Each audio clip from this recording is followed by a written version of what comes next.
Hey guys, it's Mike back with another video here. Today we're going to be taking a look at Apex's next map, Divided Moon. This is a pretty heavy duty leak, so if that's not your style, please skip this video. I'm sure my next video will be more suited towards you. For those who do want to learn a little bit more about Apex's next map, Divided Moon, stick around because we are just going to get right into it. It doesn't seem that long ago that we got Storm Point in season 11, but it has been about 4 seasons now, and the next map could be right around the corner for us. It's possible that we could even see this map as soon as season 15. Tom Henderson on Twitter revealed that Apex's next season, season 15, will be called Eclipse. So clearly it has a lot to do with a moon, and that means that we could be getting this map as soon as November 1st when season 15 comes out. Here is the leaked overhead image of Divided Moon. It's a little bit hard to tell size based on just a map, but it looks like it's between the sizes of Storm Point and maybe a little bit bigger than World's Edge. It's also bigger than Kings Canyon, which is a huge win. Interestingly as well, New Moon, based on this map, has 16 POIs. It doesn't feel that much because, obviously there's 20 teams in a lobby,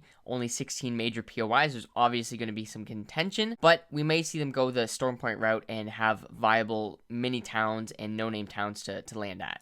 16 POIs is actually pretty in line with what Apex has done in the past. For example, Storm Point has 17. KC has 21, if you can believe it, and it doesn't make any difference. World's Edge has 21 POIs, and then Olympus, which people actually don't mention how few POIs, only has 16 as well. Another thing to note about this map is it appears that it doesn't have as many choke points as previous iterations of maps. Choke points are always a major issue in Apex games and in Apex maps, in my opinion, and it looks like they've kind of dialed back their use of it. It looks like maybe this version of Kings Canyon is a good comparison about how many choke points there are. That was the extent of the new leak information that we got. Essentially, possible this thing could be coming out November 1st. I don't know if you can tell how excited I am, but that's crazy. November 1st is not that far away, and then also that this is going to have only 16 POIs.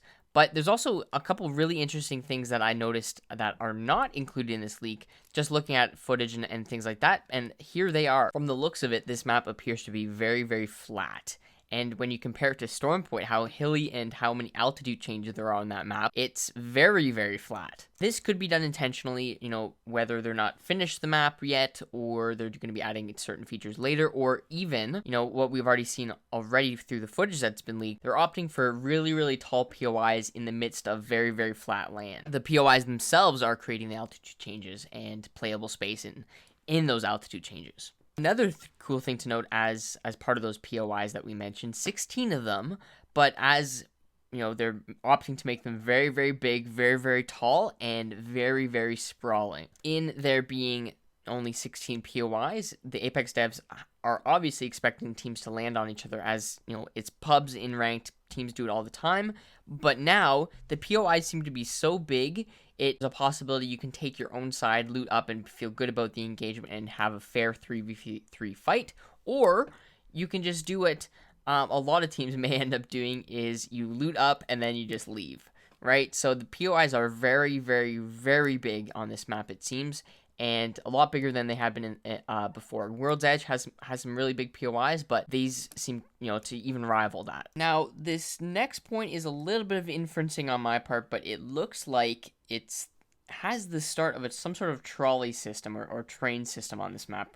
And that's really exciting because, as you know, the last train that we had was on World's Edge, but I don't think we have anything similar. I don't think at all we have something similar. So that would be the first train back in Apex. So that means we could have another rendition of maybe possibly Holiday Bash, and with the potential release on November 1st, that could be very likely. It seems like they're gearing up for something. I'll just say that. And the final cool little interesting point that we have about this map is you've already seen it before, actually. The Apex Arena's Encore map actually takes place on a planet called Boreas, and in the skybox, you can see a very, very destroyed moon. Well, that moon has a name, and its name is Cleo, and it was partially destroyed in 2708. And Cleo is where Divided Moon will be taking place. Alright guys, this is the end of the video. I hope you enjoyed it. This is a really exciting time because in a couple months' time, we could be playing and talking about an entirely new version of Apex, which I'm always down for. But this has been a lot of fun making this video. I hope you enjoyed it. If you did, I hope you consider subscribing because I will be absolutely making more content like this. But in the meantime, check out my other stuff. Check out my TikTok, my Twitter. And I will see you guys later. Leave your feedback below. And I love you all.